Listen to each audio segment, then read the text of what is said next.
আজি কবিতা আবৃত্তি প্ৰতিযোগিতা বিচাৰক মণ্ডলী তথা উপস্থিত থকা সকলো ৰাইজক ধন্যবাদ জনাইছোঁ। আবৃত্তি কৰিবলৈ লোৱা কবিতাৰ শিৰোনাম মাহীদেউৰ পুতলা।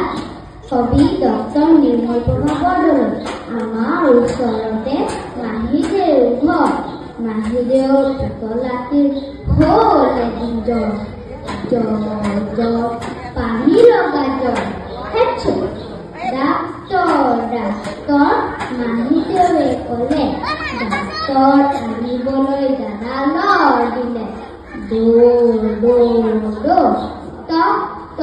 টক দুৱাৰত ডাক্তৰে কৰে টক টক।